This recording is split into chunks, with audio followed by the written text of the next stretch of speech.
Hello everyone, my name is Amey Patil. I have started this YouTube channel to share the technical information on my channel. So first video I am presenting that is on the subject, or we can say that is on the standards, that is NES MR0103 and MR0175. This MR0175 is also called as ISO 15156. Basically, both these standards are utilized, or we can say it is the guidelines for the materials which are used in the STS environment of refinery and oil and gas production. The standards gives the information about the materials, or we can say that the that standards makes that material resistance for any type of corrosions, so that they have given the guidelines that the material should possess that properties, or how the material should be manufactured, what is the chemical composition is required for that material, what is the hardness or physical properties required for that material, how the fabrication to be done, and how the welding repairs to be carried out. That they have given stepwise or guidelines in this standard. So in this presentation, I will cover mainly in general about what is the standards, that is NACE MR0103 and MR0175, because this NACE standard is a very vast subject, and they have they have established many standards for avoid the corrosion. This NACE is basically National Association of Corrosion Engineers, and they have done R&D in the field of corrosion engineering, and they have established many standards, and they are in the form of NACE standards. So on that, I have covering only this MR0103 and MR0175, and in my presentation I am covering, as I said, uh, in general what is the standards, these two standards, and then in detail, first standard, that is the MR0103, and second one MR0175, the second standard. Then third topic will be what are the general requirements for the materials as per the standards, that will be third topic. Then the fourth topic will be the what is the product specific requirements. Means we can take, I have taken one product, that is the pipe or plates. I have taken plates which are from which pipe and pipe fittings are manufactured. So we, for specific product, we I have taken as a plate as the material, and in that, as per this standard, what are the requirements given in that plate, in that standard. So this will be 4.1, and the next will be the what is the stress relieving requirement and hardness requirement given as per the standards. And uh, next standard will be the hydrogen. Next this point will be the hydrogen induced cracking test, because to qualify the material as per the NES, this HIC test, that is the hydrogen induced cracking test, is the very important test, and that should pass by each material, or we can say that if we have to qualify the material as per NES, it should pass the HIC test. So in brief, we will discuss about the hydrogen, how the hydrogen induced cracking test is carried out. That we will discuss in brief in this session. And then next is the what is the material compliance, means these both standards, what are the requirements given, whether one material grade having the same requirement in other material, other standards, then can we say that that material grade is comply each other, or comply that verified each other, that one material grade is as per MR0103 and MR0175 same, then can we say that that material grade is qualified both these standards? It will discuss in the material compliance topic. So we'll start the presentation In this, in general, what is NACE standards. So as I said, this is the National Association of Corrosion Engineers, and they found that in refineries and oil and gas industries, the materials which are coming in contact with the HPS environment, they suddenly fails during the operation or during the process, and which causes a huge amount of loss in terms of the economical or it is environmental loss, and also yeah, from safety point of view, there is a loss to human beings also. So to avoid that, they have done study, and in 1975 they have first established NACE-MR 0175 standard to avoid the sudden failures of metallic components which are used in oil and gas, which are coming in contact with HPS environment. Further, in 2003, MR0175 is merged with ISO 15156. Still, everybody is call it as a MR0175 standard. Uh, so first, this NACE standard MR0103 tells about the material requirement for resistance to sulfide stress cracking. In short, STC, in sour refinery process environment.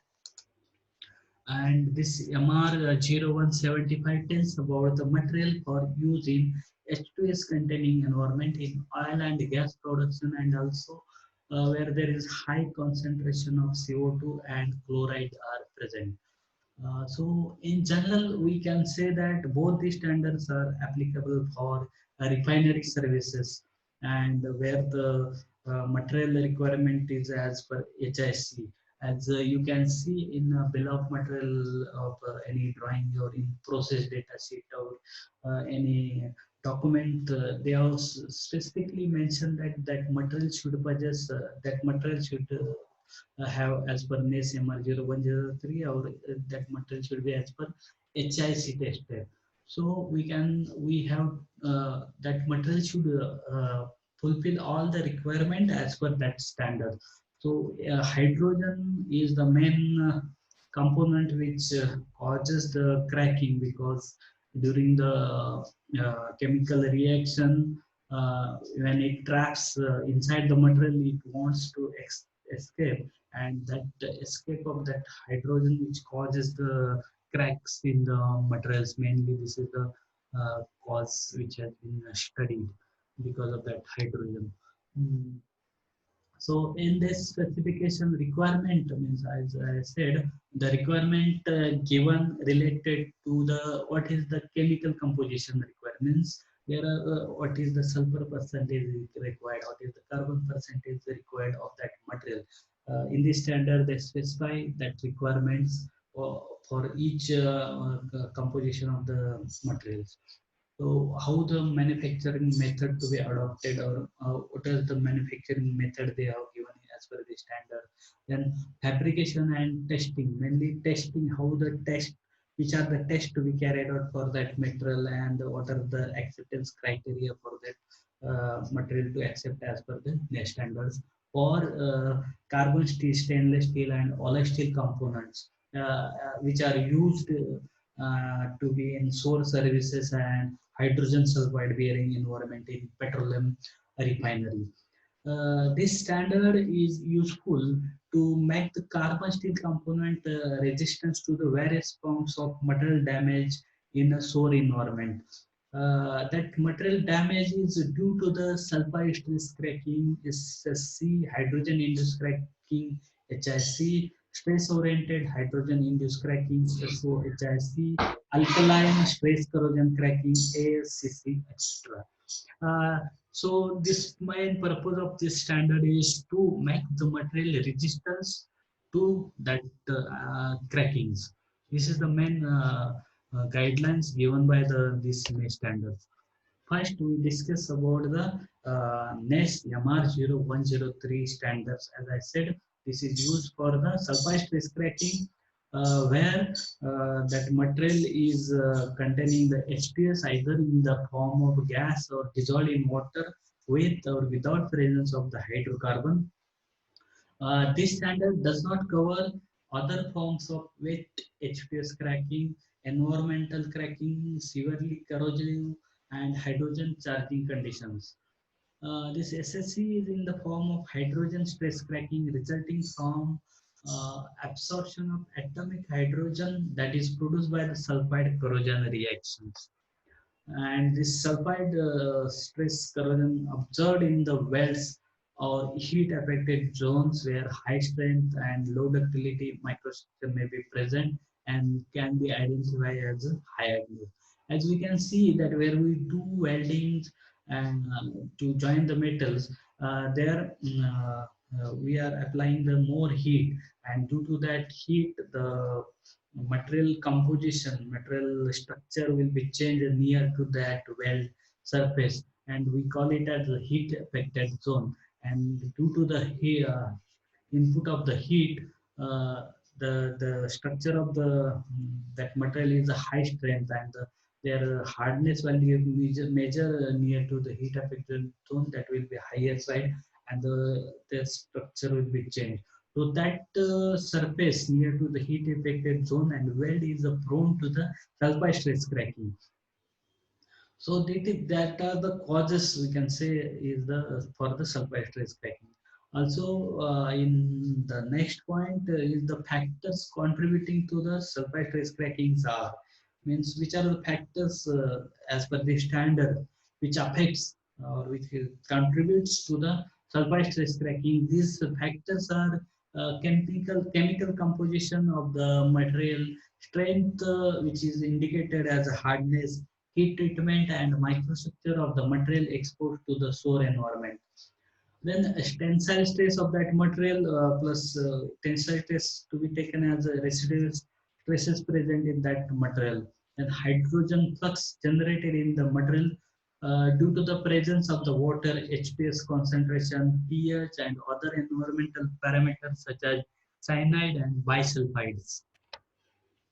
Also, some environmental conditions we can say that can cause the sulfide cracking that are mentioned in the standards are the pre-water which contains more than 50 ppmw dissolved HPS.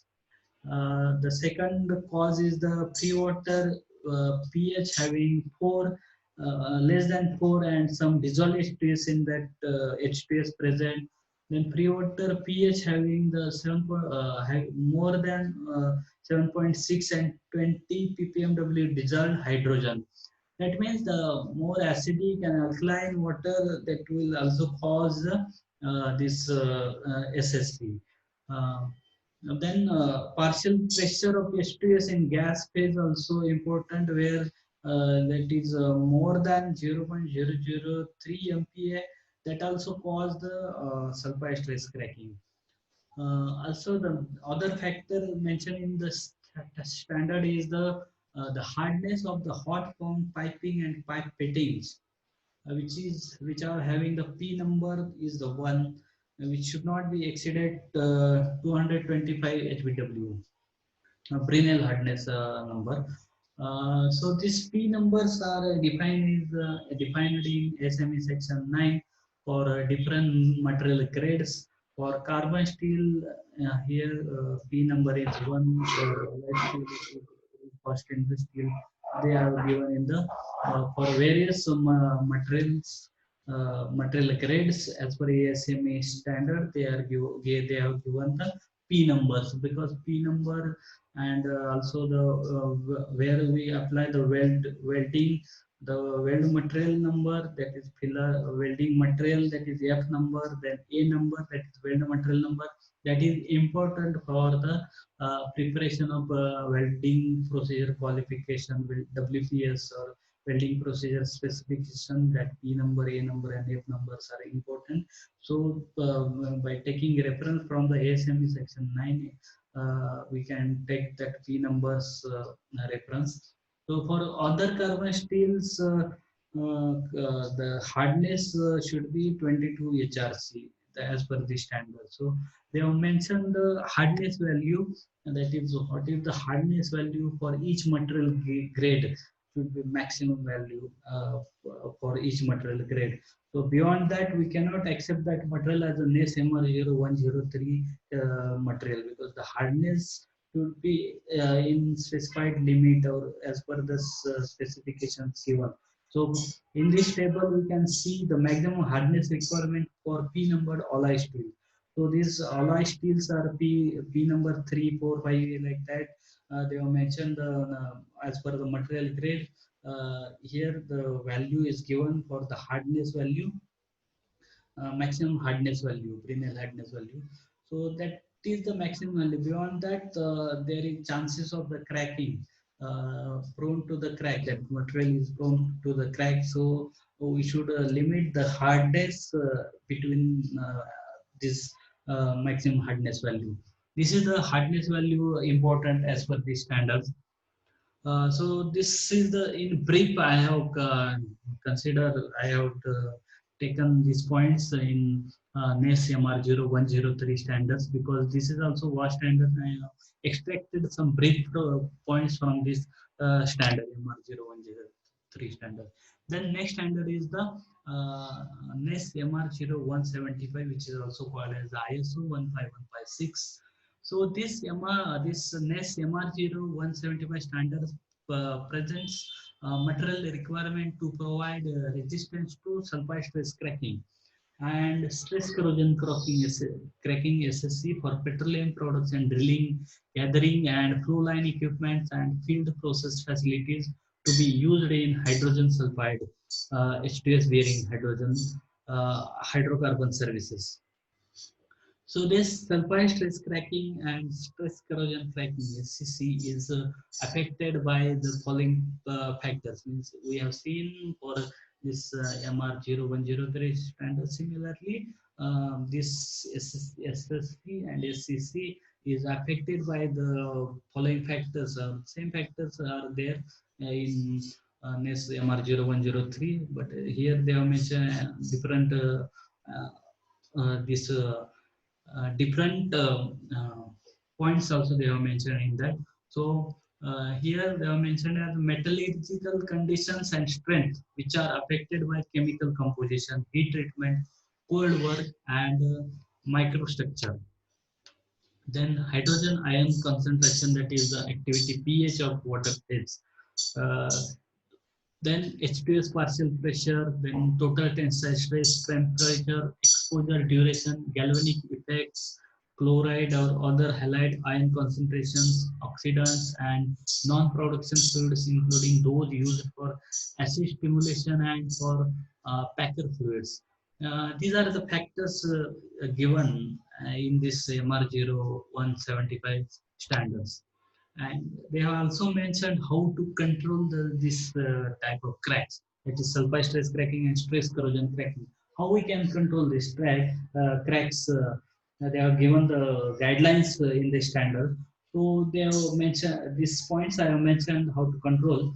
That is, first point is using the material and processes described in this standard. That means we have to refer the standards whether this material is fulfilling all the requirements given in the standards. Then controlling the environment, where the material is installed, that environment we have to control. Also, third point they have mentioned is the isolating the component from the source environment. That means if a wall is there or any other component is there in a space environment, then you have to isolate that particular component to avoid that cracking. So uh, from that environment, you have to isolate that particular components, a wall, to avoid that cracking. And then using appropriate anodic or cathodic polarization to avoid the corrosion. These are the control parameters mentioned in this standard. In the standard, it consists of mainly three parts. That part one covers general principles for selection of cracking resistance material. Part two covers cracking resistance carbon and low alloy steels and the use of cast irons. Part three covers about the cracking resistance for uh, corrosion resistance alloys and other alloys. These are the uh, in brief, what is that standard cover. Then we will see what are the general requirements that material should possess, or we can say in the standard, what are the general requirement given by the standard. So first is that the steel for solar service shall be manufactured by either basic oxygen or electric arc furnace route and shall be fully killed and fine grained. That means here they have mentioned to the production method, manufacturing method of that product. When carbon steel shall not contain intentional addition of elements such as lead, selenium, or sulfur to improve machinability. That means the chemical related to the chemical composition they are mentioned here. There should not be any addition of the sulfur for any improvement of machinability, weldability, or any other component is not to be added in that material to improve the properties of the material. That should be as per the standard. Then carbon steel shall be used in one of the following heat treatment condition. That are the heat treatment means the carbon steel which we are using as a nest material, that should be heat treated as per the standard. Means they have for a different material grade in the standard they have mentioned the what is the heat treatment requirement. So these heat treatment various heat treatments are given in the standards are hot rolled and is normalized and tempered. Normalized, austenized, quenched and tempered, austenized, quenched and tempered. These are the heat treatment requirements given in the standards. So the next requirement given is the all material after cold forming shall be thermally stress relieved to meet a hardness requirement of 200 BHN maximum. So for maintaining the hardness after cold forming, stress relieving requirement is given in the standard to achieve the hardness up to 200 BHN. All products shall be free of low temperature transformation microstructures such as benite bands or isolates of martensites. Then we'll discuss about the what is the product specific requirements. So as I said that I have taken as a plate as a material as a product specific material. So plates and roll products, all the road products such as the plates and sheets and fittings, pipe fittings made of roll products shall meet the following specific requirements. The specific requirement we have given for these plates. So as the manufacturing method we have discussed in general requirements similar, here they have mentioned that the steel shall be made through a clean steel making route and shall have minimum of inclusions. The sulfur level, that is particularly they have mentioned here, the sulfur level shall be restricted to the 0.003 weight percentage. The steel shall be calcium treated for inclusion morphology control, and the calcium by sulfur ratio shall be in the range of 2 to 3. When sulfur content is less than 0.0015%, then calcium by sulfur ratio is not applicable and calcium can be present up to 50 ppmw. This is particular product specific requirement. Also, they have given that for all thickness of plates, either vacuum degassing treatment shall be applied during steel making procedure. They have not allowed any weld repairing on the plates. Then the particular case they have mentioned that here when the fabrication of the component from previously HRC tested plates involved no heavy wall reduction or material flow such as bending, spinning or welding, no fresh HRC test would be required on the final product. However, for fabrication of product where heavy reduction of thickness and heavy flow of material is encountered while forming such as like forging, extrusion or drawing metallographic examination of the final product shall be required to be carried to ensure absence of elongated inclusions. That means if particular product plate is HSC tested and you are doing fabrication of that material or you are doing any dish formation or for you are using for preparation of pressure vessel, then there is no need of doing again the HSC testing. But some material if you are doing heavy reduction in the thickness of that material, like we are doing in extrusion or in forging. So for that process, if you are done, if it is already HIC tested, then again you have to do that HIC testing, because you have done the heavy reduction of the thickness in that process. So you have to do the metallographic examination for that, so that you can find out any absence of any elongated inclusions are there. If you don't find any elongated inclusions in that, then no need of HSC testing. You can use that material. But if you find the inclusions, then you have to do the HIC testing there. Uh, and the specific requirement they have mentioned is that the material should be procured from the well-known manufacturers of NEST certified suppliers. Suppliers should be NEST certified, or they should give us the NEST certification for that particular material.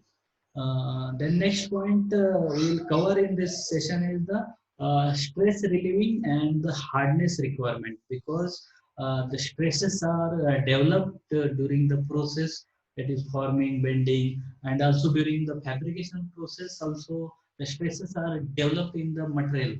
So during the welding, mainly the stresses are developed because we are applying the heat over there, and we are doing the joining of the two materials there. So all weld joints are stress relieved because in this standard they have taken the reference from the ASME section 9. You have to do the stress relieving as per that section. All weld joints are stress relieved as per the ASME section 9 division 1, section 8 division 1. Minimum stress relieving temperature they have mentioned as 595 degrees Celsius to bring the hardness to Rockwell hardness 22 maximum. So why we have to do the stress relieving? We have to mainly uh, relieve the stresses from that material, and the material hardness we have to keep in the desired range. So that is the main thing we have to do, or we have to do to achieve the hardness of that materials. Pipes of carbon steel must have cold strength equivalent to the 15% or less, so that hardness in strain area not exceed than 199 Brenner hardness number. Forging hardness they have mentioned as 187 maximum. Like material grade 105 forge material we are using, that has that hardness value they have mentioned as a 187 Brenner hardness number maximum. Beyond that, we cannot accept that material. Similar way, they have mentioned for each material grades, so like stainless steels, when you are doing welding, weld overlay, or any low alloy steels, 400 grade martensitic stainless steel, what is the requirement of the temperature for stress relieving, and what is the requirement of the hardness for the that material. So austenitic and ferritic stainless steel must have hardness of 22 Rockwell hardness maximum in annealed condition. Uh, that means in heat treatment condition of the annealing, the hardness value is 22 HRC maximum. When doing welding overlay to carbon steel and low alloy steel substrate, does not exceed low critical temperature during the application. If it exceeds, heat treatment or thermally stress relieved to return base material to 22 Rockwell hardness. Then low alloy steel and 400 grade martensitic stainless steel shall be stress relieved at the minimum temperature of 620 degrees Celsius. We have to maintain the minimum temperature is 620 degrees Celsius. Then austenitic stainless steel for wall shaft stains pins must be with maximum hardness of 35 Rockwell hardness after annealing. Means after doing the heat treatment, the hardness value should be 35 HRC. Then for 400 series martensitic stainless steel for wall shaft stain must be annealed. That means they have mentioned that the material should be annealed and tempered to maximum 30 HRC hardness. This that is the guidelines given by the standards about the hardness and the stress relieving with the temperature requirement. So next point topic we will discuss about the hydrogen induced cracking. Mainly it is called as a HIC test. So HIC test we can take on the material to qualify that vendor. We can say that for qualification of vendor we have to do that HIC testing also. So how this test is carried out, we will discuss in brief. That is, we can take out the three samples from the from the material. If that material is material plate or any other thing, we can take that material as per the heat number, batch number, or plate number. And the test is that when we draw the samples and from that raw material, then we will prepare that samples after doing the machining as per the standards, NES standard, that is a NES TM0284. We have to prepare that specimen as per the standard with the required machining and required the length and the width of that specimen. And that specimen, three specimens which are drawn from the same heat number, same batch numbers, we have to keep in a specified environment as per the standard, which is as a saturated with the hydrogen sulfide gas at the 1 bar pressure, and the duration of that test is 96 hours. That means that specimens are kept in a lab for 96 hours with the controlled atmosphere of the hydrogen sulfide gas at 1 bar pressure for the duration of the 96 hours. And the acceptance criteria for this test, how we can say that the material specimens are accepted or not accepted. So they have mentioned the standard. In the standard, that is the crack length ratio is should be less than 10%, and crack sensitivity ratio should be less than 1%. So when we expose that material to the hydrogen sulfide gas, then the cracks will be developed on that specimen, and we have to calculate the crack sensitivity ratio and the crack length ratio.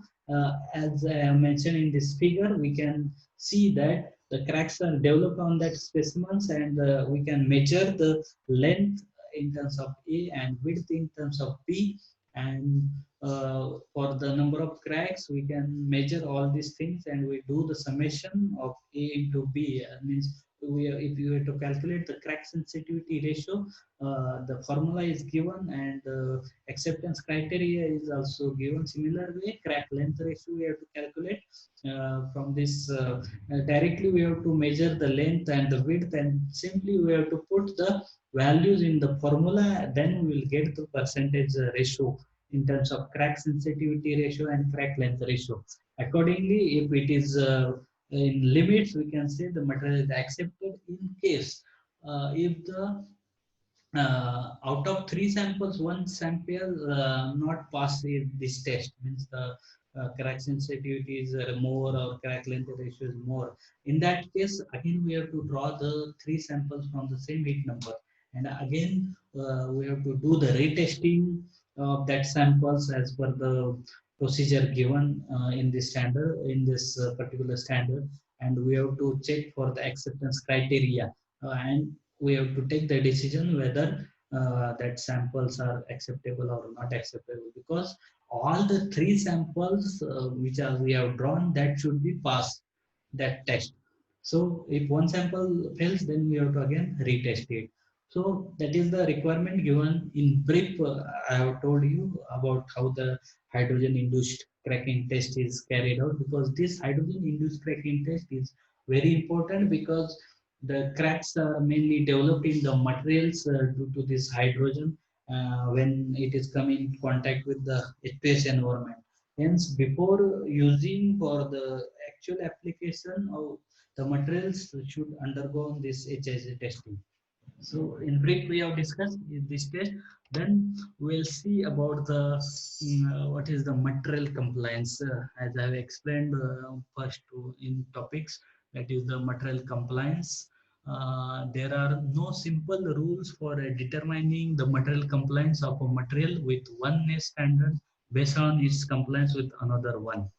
The standards are similar in many ways, but they contain many requirements that do not coincide. Therefore, each must be considered individually to determine compliance. So for that purpose, means it is somewhat complex complexity is there. So I have here considered two examples here how we can correlate this topic, how the material compliance is there. So I have taken here one example. I will just read and then I will explain. So assume the material is a carbon steel casting in accordance with the STM 8216 grade WCC.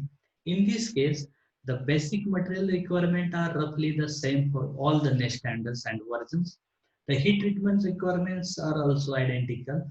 The hardness requirement in all MR0 175 varieties 22 HRC maximum, and in MR0103 they have not included about the maximum hardness value for this MR0103.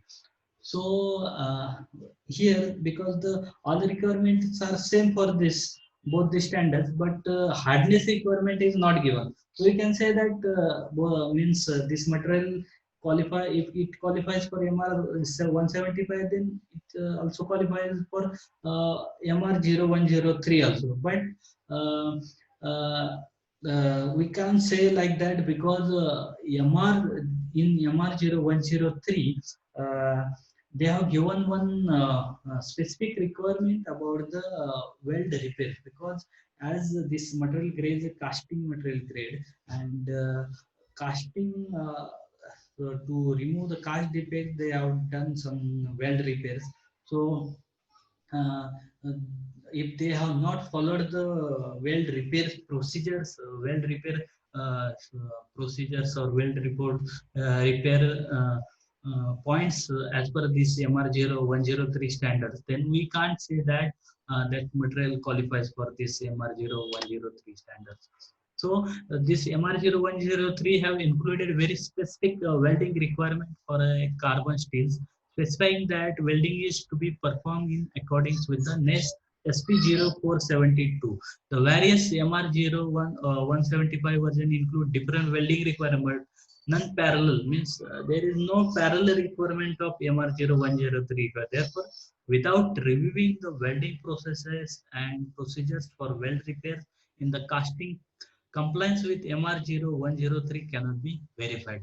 This is the material compliance we can say that. Then another example we will discuss is the for the material grade ASTM 105.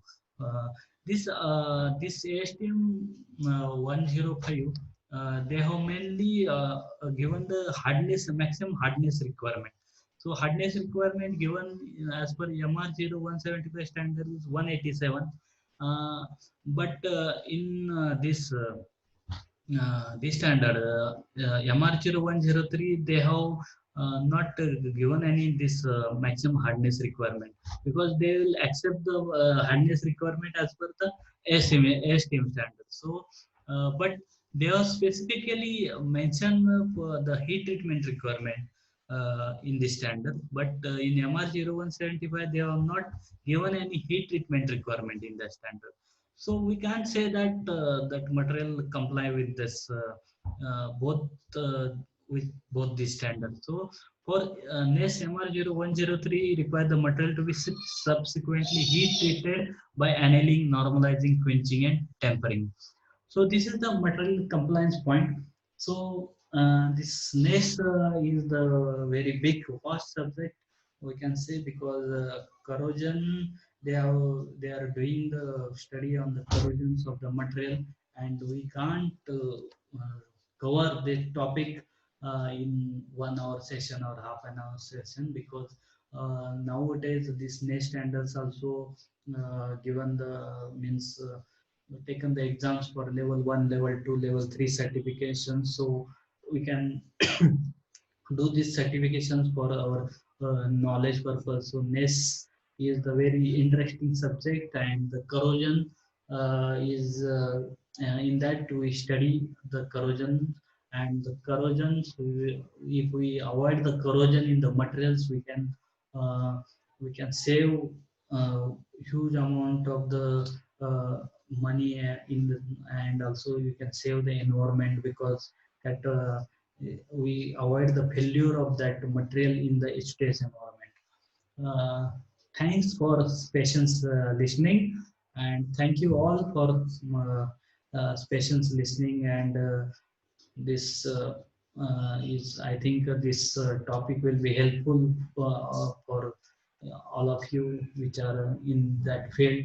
And any questions, or if any doubts, we can discuss. You can ping me, so we can discuss also.